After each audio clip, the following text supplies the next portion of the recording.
like to tag this text, a praise at night. A praise at night. And I will say that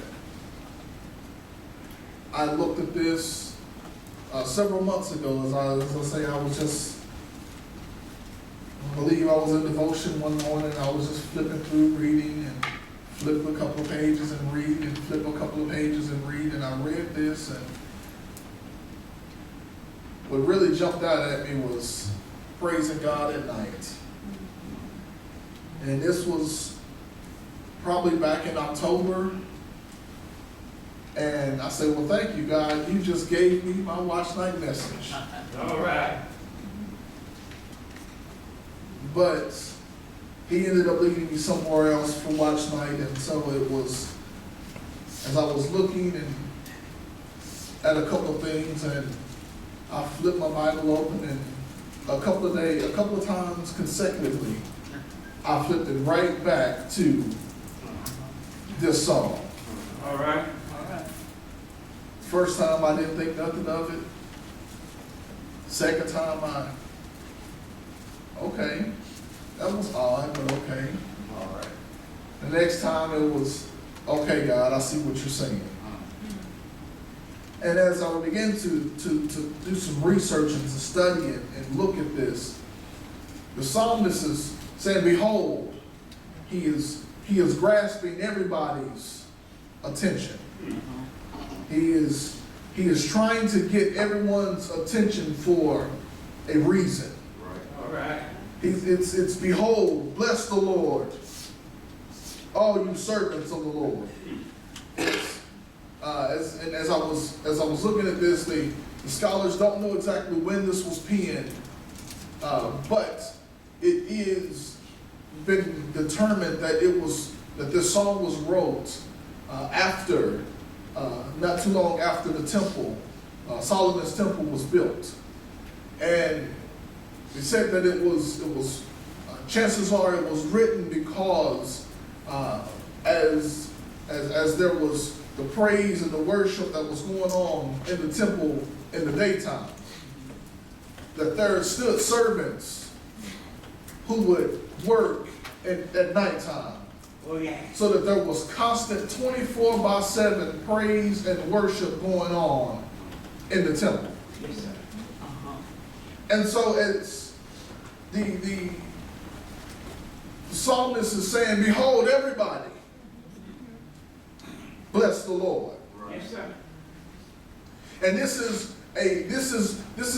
what happens when we come to the temple, to the church, and we praise and worship God.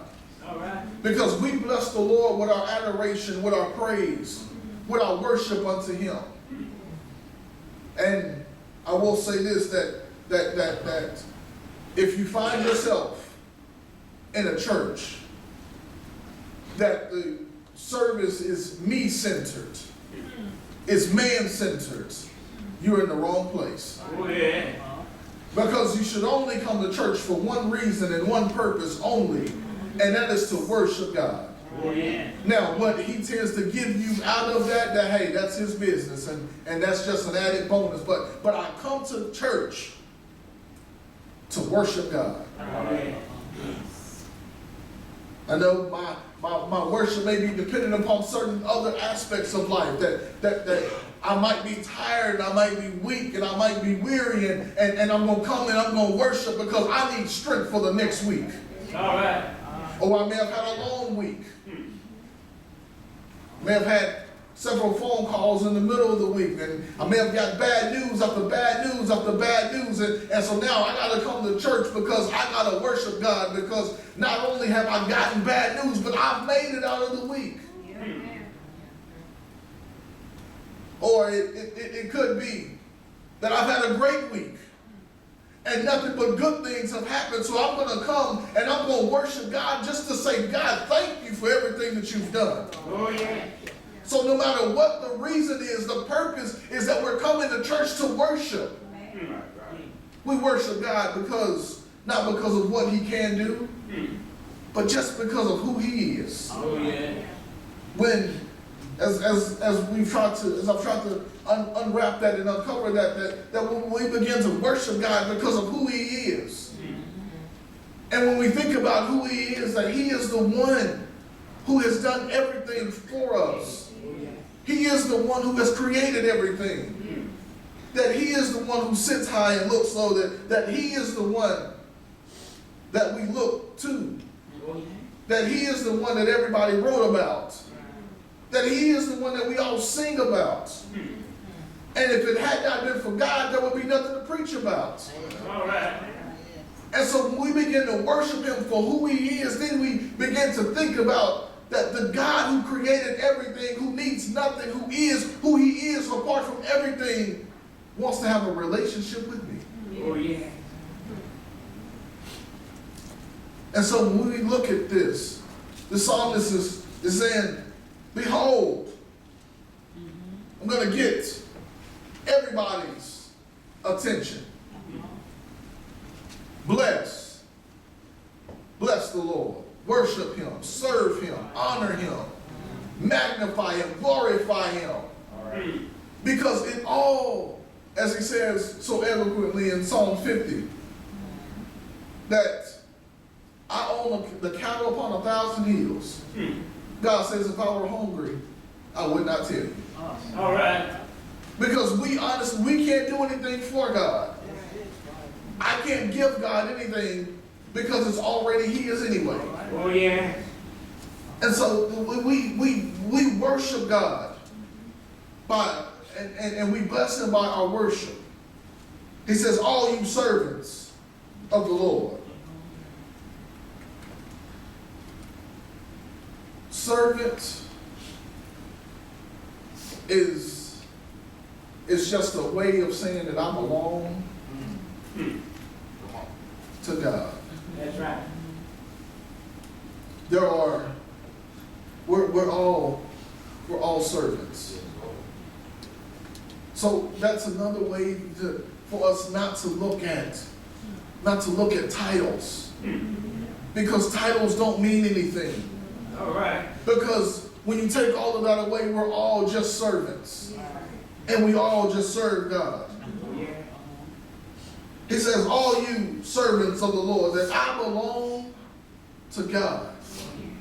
And because I know where I belong and I know whose I am, then I know what I can do for him. And I know what I can do for him because God has given us all separate gifts. You use your gifts and let me use my gift. All right. And once we use our gifts together to the best of our ability, oh, the melodious worship that will make. Behold, bless the Lord, all you servants of the Lord.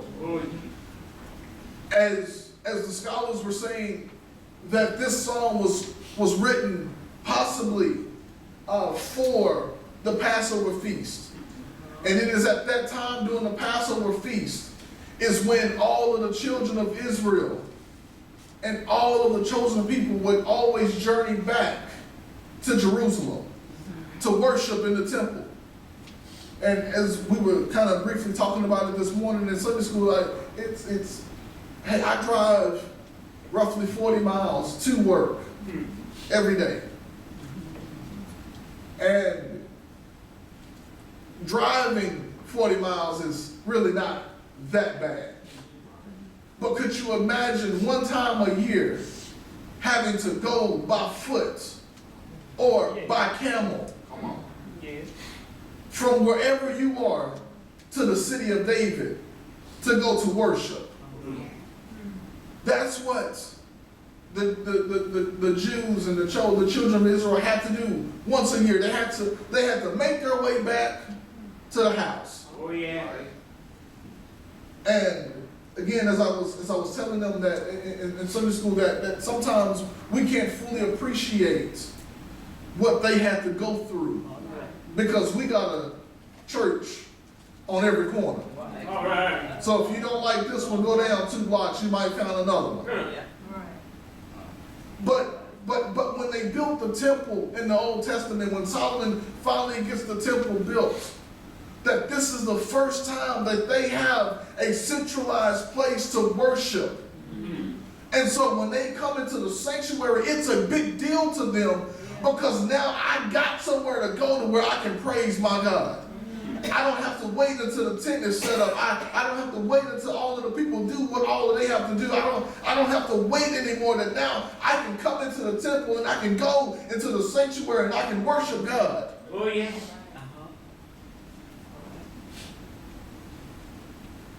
Nowadays, the sanctuary really doesn't mean a whole lot.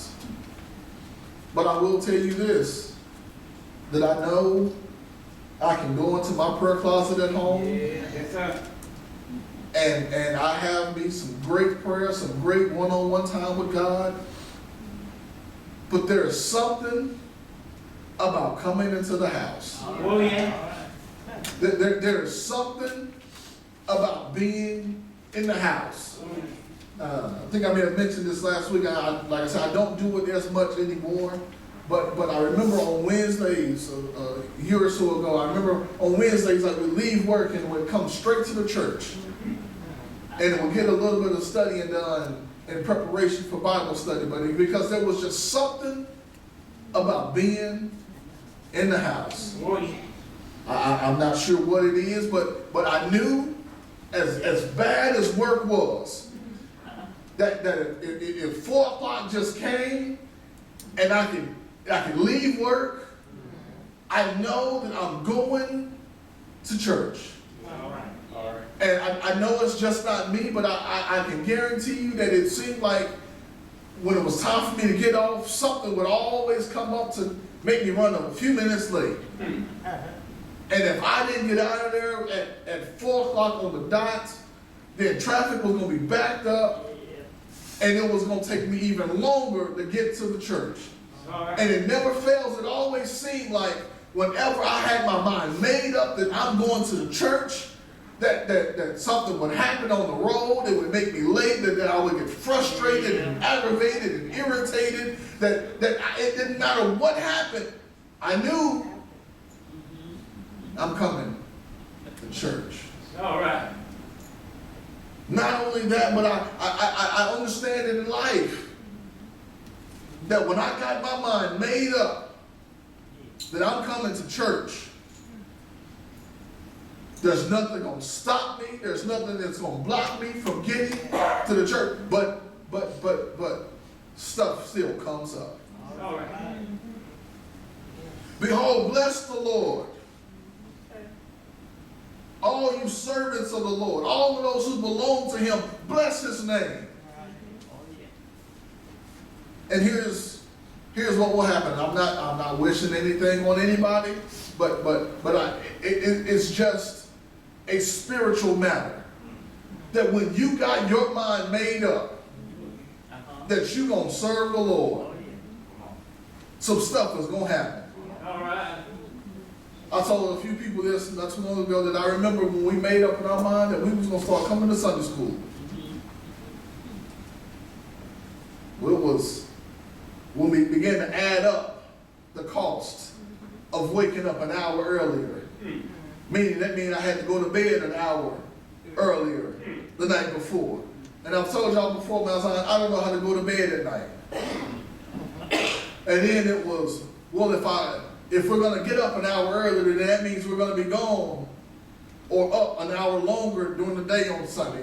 And I'm already tired when I get home, so now you mean talking about getting up an hour longer and being up an hour longer. And then it's when I get home, I won't go to sleep and take me a nap like I should, but and you know, it's sad because we do rationalize things like that. I can remember we made up in our mind years ago, we're going to start paying our tithes. And I promise it seems like the week after week after week, something would come up. But the psalmist says, bless the Lord, all you servants of the Lord. Make up your mind that you're going to worship him on this day. He says, Behold, bless the Lord, all you servants of the Lord, who by night stand in the house of the Lord. Again, this, like I said, this song was, they said it was quite possibly written for the worship in the temple, not too long after the temple was built, because what was happening is the priests, the Levites, their job was for the ongoing worship of God in the temple. And as I was looking at this, that this was their job, was to worship God. And of course, they had to do it in shifts. And so what they're saying, this is just saying for all of those, it's an encouragement for all of those who got the night shift. As we've come in here and we didn't have our time with God, we didn't worship, we didn't shout it, we didn't cry, we didn't sing, we didn't clap our hands, we didn't ran around the building. We didn't have us some church. All right. Now we're getting ready to leave. But as we're leaving, the worship doesn't stop. All right. And they're encouraging those whose job it is at night to worship God. All right. He says, behold, bless the Lord, all you servants of the Lord, who by night stand in the house of the Lord. I can remember, and I know we don't do this anymore, but I can remember having lock-ins. And I've seen sometimes where, like it was tied to our VBS that Friday night at the closure of VBS, that we would have a lock-in and would be there all night Friday until Saturday morning. And a lot of it was, now they've gotten into where it's all fun and games, but I remember it was times where it was worship going on. All right. And yeah, we were kids, so yeah, it had to be some type of a fun element and aspect to it, but that was worship that was going on. And what the psalmist is saying, the song is just, they're just singing a song of encouragement and uplifting, trying to uplift those whose job it is to worship at night. Yes. And I will say that at night is the hardest time to do your job, because it's a nighttime, and the nighttime you're supposed to be sleeping. And I've had to have different conversations with my body at night, because I'm realizing that I'm getting older, Yeah. and I'm not 16 no more. And that as I get older, that my body needs a little bit more sleep than what it needed when it was 16. And I realized that my body can't function off of 3.5 and 4 hours of sleep anymore. And so when it seems like I'm woke and I'm fine, and after being up for 12, 15 hours, 18 hours, to go and try to open up my word and try to get me some studying in, it is at that moment that instantly everything that I went through throughout the day kicks in at that very moment. And you talk about reading the same passage and the same paragraph and highlighting the same thing that you've highlighted over and over and over again. All right. And I realize that it's time for me to go and get into bed. And I understand that at night it's hard, because the body says that it's nighttime, it's time for you to wind down and to be asleep. Which is the reason why I believe that they are encouraging and praying for these people whose job it is to praise and worship at night. Behold, bless the Lord, all you servants of the Lord, who by night stand in the house of the Lord. So they're standing and they're in worship. And again, this is also I would say as a peek in behind the curtains of heaven.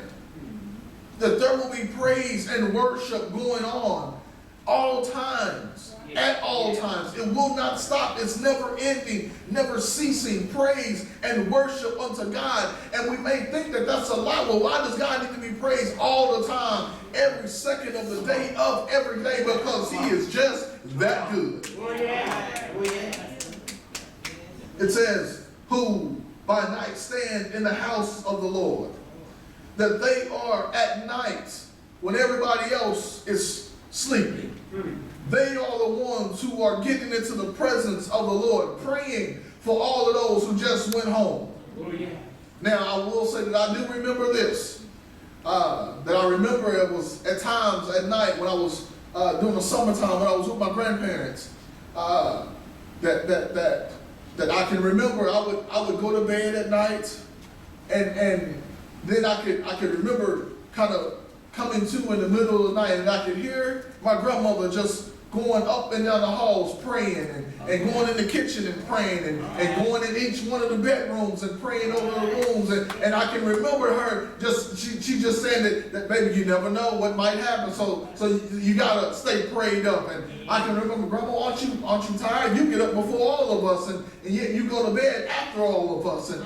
But she said, hey, the work of the Lord needs to be done.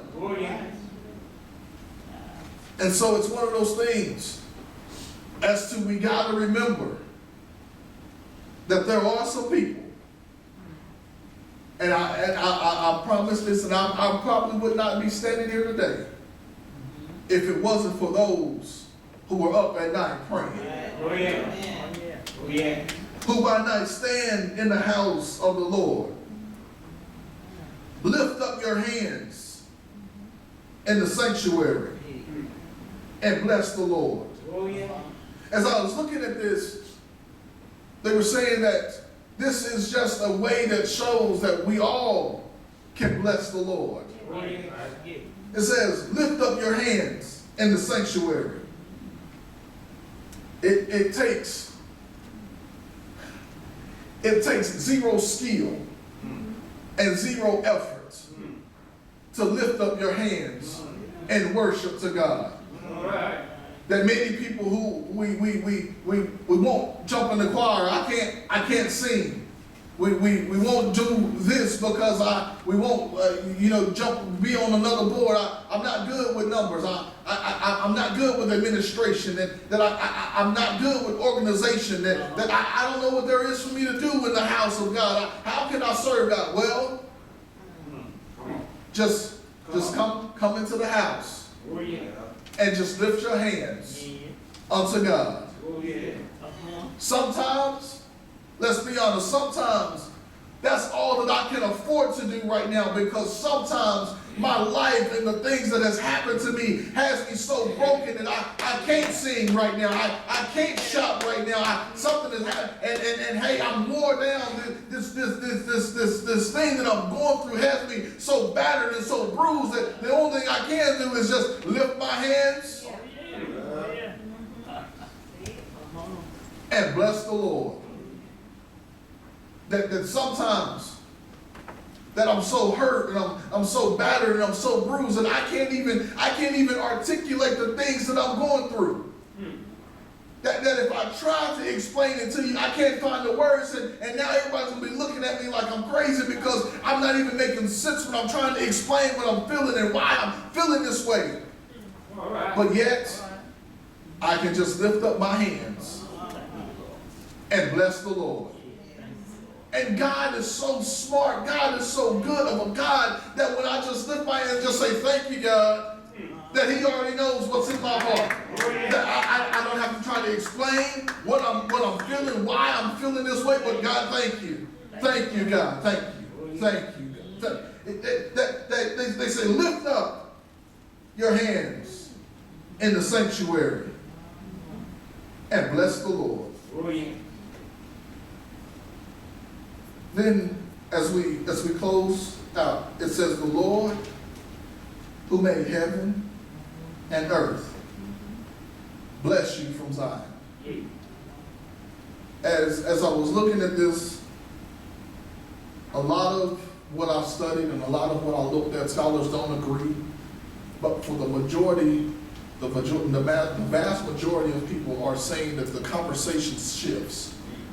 That this verse number 3 are the people who were in worship at night. So verses number 1 and 2 is the people encouraging those Levite priests. And then verse number 3 is those Levite priests now blessing and giving a benediction or a word of encouragement back to those who encourage them. And so they're saying that their response is the Lord who made heaven and earth. May he bless you for giving us a word of encouragement. Come on. Okay.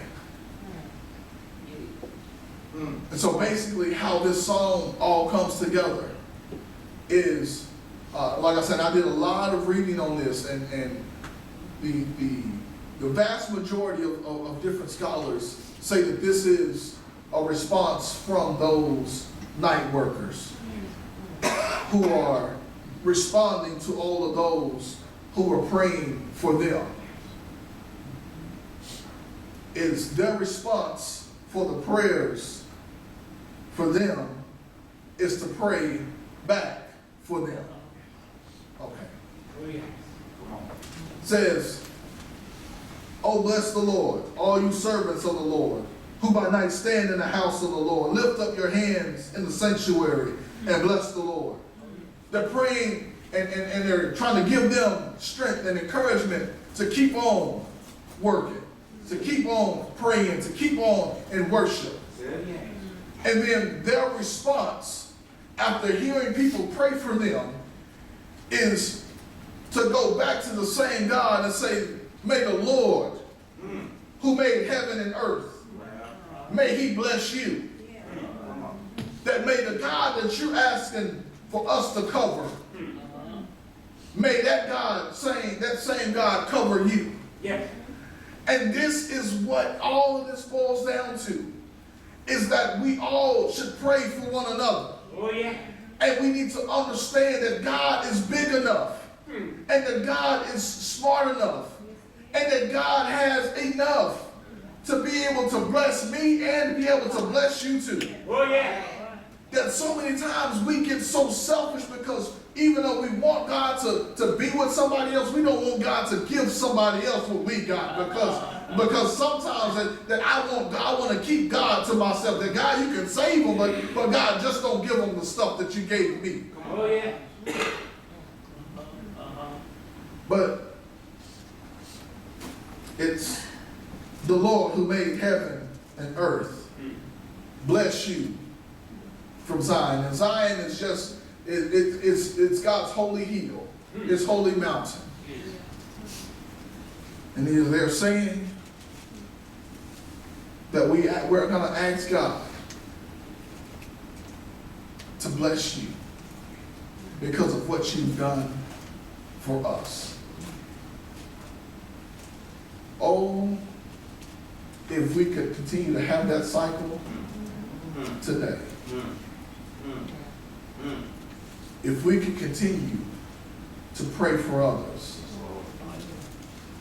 And the response of somebody praying for me is that I pray for them. The response of us, of somebody praying for us, is that we turn around and pray for them.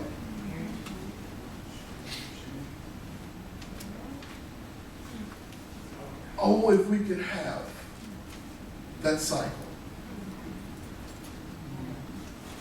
of praise at night. Because let's be honest that we're not always going to have mountaintop moments. And it's easy to praise God on the mountaintop. But can we push through? Can we push through the hurt? Can we push through the pain? Can we push through and pray when it's hard at night? When we're weak, when we're battered, when we're bruised, when we're hurting? Can we continue to praise? May God bless you and may God keep you. All right.